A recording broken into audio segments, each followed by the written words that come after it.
Hi guys, I'm Shmee, hello and welcome back to the channel where you join me now 1,000 miles in with the Porsche Taycan to talk about what it's like to live with and whether it's time already to think about selling the car. Now the short answer to that is no, but I'd like to tell you a bit more about my experiences and discuss some of the comments that I see the most frequently. Now my last two videos with the Taycan were both about me learning the charging experience, taking it for a longer journey and then taking it to a rapid charger, and if I got £1 for every comment I saw saying sell it next week, why do I own that piece of, you can guess what, well I'd probably be able to buy one outright without thinking about it anyway. But I want to talk about being an early adopter in an electric car, what it's actually like, and a bit more of my opinion about it after 1,000 miles, because I think you might be quite surprised as to what I intend to do in terms of keeping it in the future.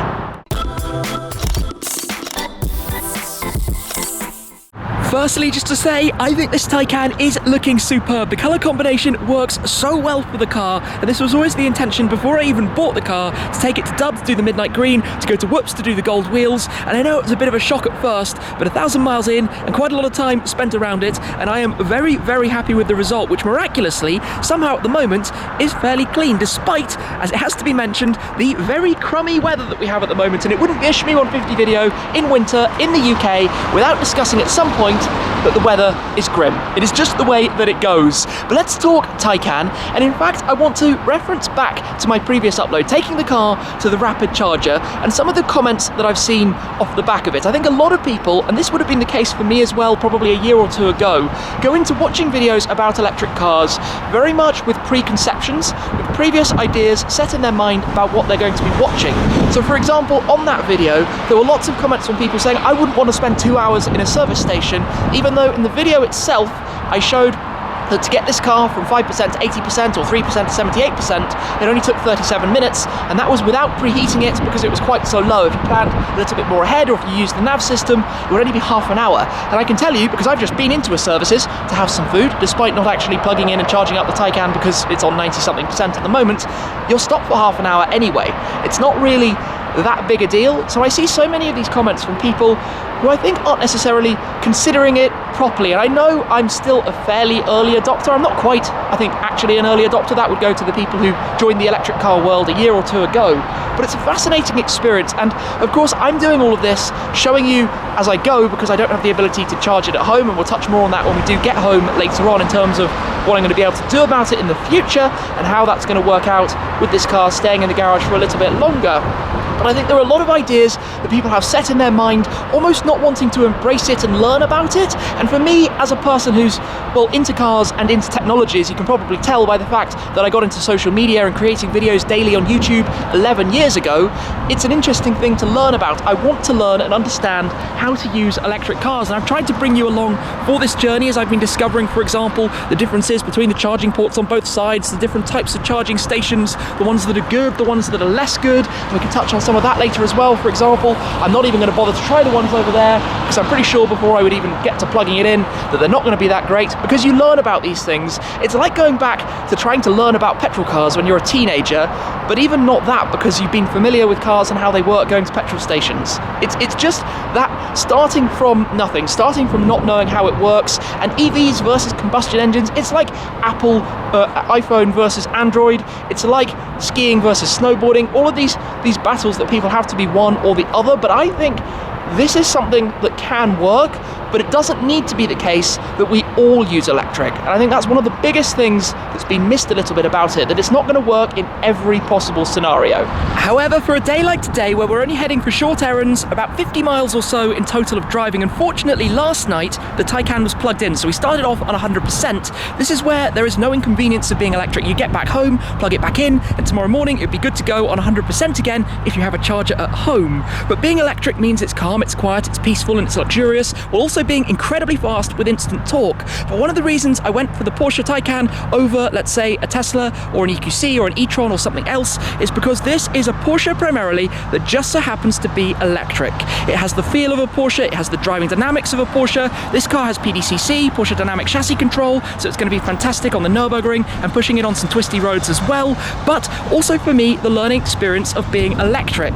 One thing I touched on before is when you walk up to the car, if you had been further away from it, it would pop pop out the door handles, there we go, which is actually an optional upgrade. As standard, it would have traditional door handles. On the Turbo S, you do get those as standard, but if we just pop in, because it is quite chilly outside, inside here, you've got that wraparound dashboard display, you've got the passenger screen as well. If we just press the button and start it all up, waking everything up, and in here, to show you quickly, at the moment we have 89% of charge, almost 200 miles in total range. Now last time I didn't preheat the battery because I was running very low on about 3% when I got to the charger, but if you used the built-in navigation, or if you preheated the battery in advance or drove the car aggressively in Sport Plus and the battery was warmer, which of course is difficult in the current temperatures, you would be able to charge it just a little bit quicker. Anyway, let's get on the road and continue onwards. I'll touch on a few more things. Cruising back into London, and this is where I drive the car on the Porsche InnoDrive, their adaptive cruise control with the lane assist, which makes it such a comfortable thing to drive, honestly. It's very Rolls-Royce-esque when you combine it with the amazing ride that it has. But one thing I would like to talk about is navigation. Now, as many of you will know, I have always used Waze. In fact, I've been using Waze probably for 6 or 7 years now as the navigation on my phone, which I cross through the different cars, always have one device, know how it works, super good traffic updates, really, really convenient. But there are many EV-specific apps. For example, Zap Map, which is brilliant to see where all of the chargers are, to see which ones are operational, which ones might be busy, and which ones aren't, so that you know where you can go and what speed charger you'll find when you get there. But another one that so many people mentioned is a Better Route Planner. That's an app where, let's say you're traveling on a longer distance, will tell you which chargers to stop at along the way. Now, this is less relevant for me because I haven't really used the car other than one single time so far for a long distance journey, so I wouldn't really need that. I'm trying to position around where I want to have lunch and what stops I want to make, as opposed to cross-continent hopping. But there are loads of different apps, those are just 2 of them, that can help with this whole process. And of course, you can use the built-in navigation in the car, where when you set this up, it will tell you again the chargers which are connected to the Porsche network, where we have the Porsche Taycan charging card that came with the car, which gives the discounted rate for charging up at the different stations. For example, the RRT rapid chargers that you can go to across Europe, and there are many of them opening all the time. So there are so many different elements to this charging topic, and I've seen so many comments from EV owners. Yes, I'm learning, but I'm learning in the way that everybody who steps into an electric car has to learn. We're not all geniuses from the beginning, and of course, early adopters with anything, whether it's a new mobile phone brand or a new games console or whatever it is, early adopters always have, I would say, extra enthusiasm for learning about something right at the start, which helps get through that barrier to entry of the learning process. But for something to go mass, hey, that was a nice Urus cruising on by there. I just spotted in the, is it satin grey? Very cool. Anyway, what I was going to say is that there's more of a barrier to entry as soon as you want to go to a more mass market. That's not exclusive to EVs, that's just how the world works, basically. So that's why I want to share this learning experience, because it's real world. It's really, as I'm learning, this is the process. And 1,000 miles, it's still early days. Yes, of course, I'd like to do thousands with the car going forwards, but it's going to take me some time. It's going to take me some time to experience, which are the good charging stations and which are the weaker ones, how to use the different apps, how to bring all of this together. It doesn't just happen overnight. There are an increasing number of EVs as we get passed by a Tesla Model X, and many of them here are Teslas, as I said, which is an interesting topic to talk about, the superchargers. I touched on this before. Here in the UK, there is a slightly better supercharger network than the network for regular EVs at the moment, but the EV network in general is growing very, very, very quickly. It's not the same as in the US or as in Norway, and I've seen so many comments from people in America and in Scandinavia talking about the experiences at home. And what you have to remember is that this is all so different in different places. Some countries are ahead of others, some have different grants or charging prices. Here in the UK, the charging is actually quite high for electricity in comparison to petrol, for example. There are some grants, I don't think you get anything. Oh, look, Porsche, as we're going past, dealership with GT3 RS, Cayman, what else do we have? Some nice cars, and their fast Taycan charger at the far end as well, if we wanted to stop by. But it's a very different game. Here, the Tesla network is better, I think, overall, but they're more destination chargers, so places you need to go to specifically. Yes, there are loads of them when you get there, but in shopping centres, that kind of thing, so it's not quite the same. It's a very different game. So I've seen so many comments from people in different environments, and it makes a huge difference as to what you can actually do with the thing. There is something to show you here, which actually arrived a short while ago. I just haven't been organised enough to share them with you yet, but at long last, I have the new centre caps to go with the Aurum Gold wheels on this Taycan. And if you've completely forgotten what I'm talking about, or perhaps don't even know to begin with, let me give you a quick recap about this car, because it will also tie in to some things I'm going to touch on in a moment. But I bought this car that was pre-configured. It was already built, and in fact, at the time I bought it, this car was already in transit on its way to the dealer.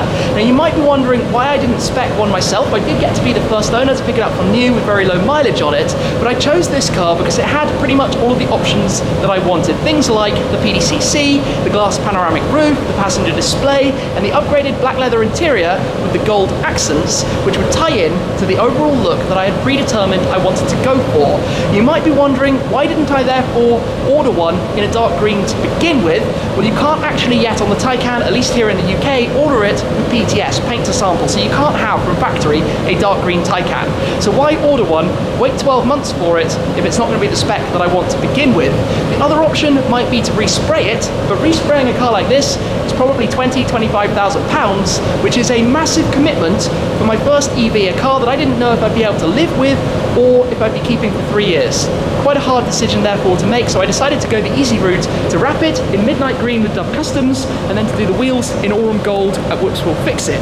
Now when we were doing the wheels, we ran into a few questions. Firstly, which colour gold, and secondly, what to do with the centre caps.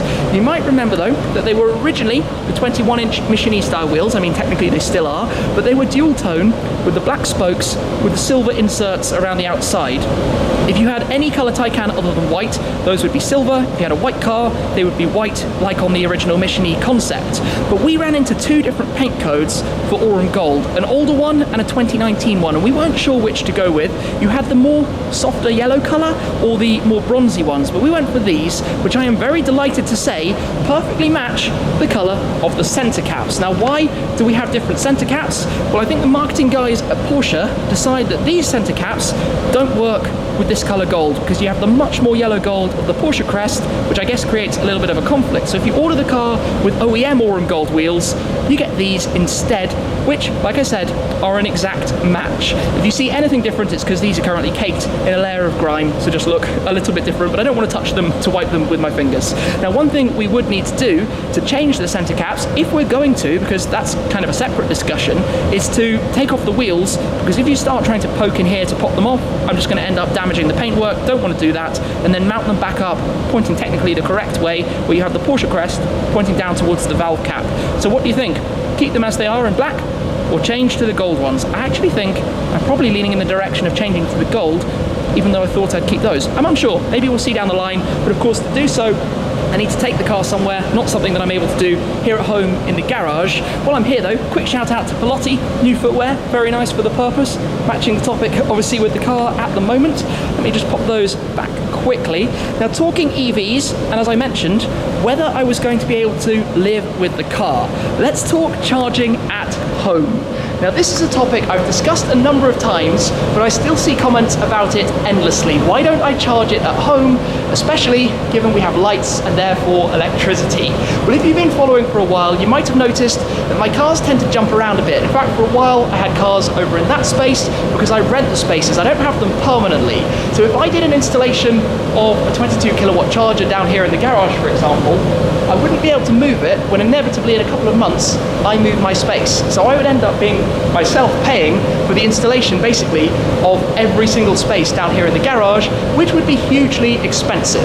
So my longer term plan, in fact in the not too distant future, is that I'm going to be able to charge the car when it's at the unit, at the Shmeemuseum, which won't be too far away from home.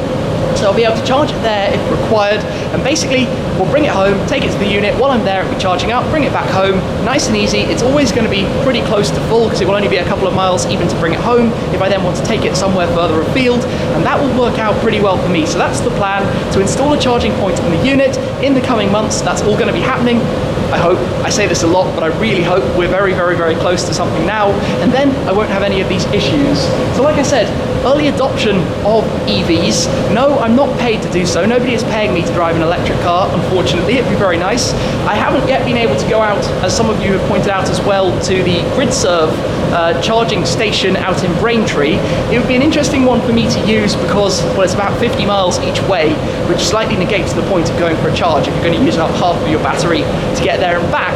But I do think that's a big part of the future, where they've got 350 kilowatt chargers, plenty of space and things to do, cafes and stuff as well, when all of those can actually open up properly, and that will work out, and hopefully in the future be a really nice thing. Anyway, I guess that's a bit of a Q&A really on driving the Taycan, on my experiences so far. It's significantly more positive than I thought it would be after getting through those first learning hurdles. As I talked about, you have to go for it, try and understand it, try and learn it, and yes, make mistakes at first, but you only learn if you make the mistakes, like which chargers not to use, like the different sides of the car. I talked about this a little bit earlier. This car has a charging flap on both sides. On this side, it's Type 2 only, so a slower charge. On the other side, it's the CCS, which is the much faster rapid charge. So while you can plug into different sides, you can't use them both at once. You can't even open both flaps at once, let alone charge on both flaps at once. They do different speeds, they do different things, but because they're around to the side and not right at the front like on many EVs, depending where the chargers are, they can be a little bit of a fiddle to actually get the cable over to them. And then you have the problem that the cable is slightly wrapping around the bodywork, less of a problem when it's wrapped or if it's got PPF, but still, if you're a car person, not exactly fun to have a big, heavy, dirty cable potentially scraping or scratching around the car's bodywork. Small things though, like I said, that you learn, you get used to, and I'm quickly getting there. I'm quickly getting comfortable with using it and understanding what it's all about, which is why I'm not going to be selling it after a month. Well, I mean, it's already been over a month. I'm not going to be selling it after 2 or 3 months. In fact, I want to take it on road trips in the summer. I want to take it to the Nürburgring. That's in March or April at least. So by then, well, maybe I might have fallen out of favor with it by then, but at the moment, I'm pretty sure it's going to be hanging around. I think it's a fun learning experience. I enjoy it, honestly. I know it might sound frustrating, and it's very easy with preconceptions to latch onto anything negative. I think if you're looking for why it's a bad idea, it's easy to see that it's a bad idea, because that's all your brain is programmed to wanting to find. But in reality, you can have a bad experience at a petrol station. Believe me, I have taken more than enough supercars to petrol stations that only have 95 RON fuel when you need 97 or 98 or more. That has happened a lot of times on road trips, and that's a very similar concept. You then get into range anxiety mode, trying to find the next one. In fact, I must have had cars down on fumes quite a few times. It's exactly the same. It's just that mentality of getting used to it, of understanding, of learning it. Anyway, that's pretty much my thoughts on the car so far. Overall, very positive. I'm going to be keeping it for much longer in the garage, and in fact, we've got some pretty cool stuff to do with the car in the not too distant future as well. So thank you very much for watching, guys. I hope you're enjoying feedback on the learning experience with the Taycan. That's it for this time, and I'll see you again very soon. Cheers!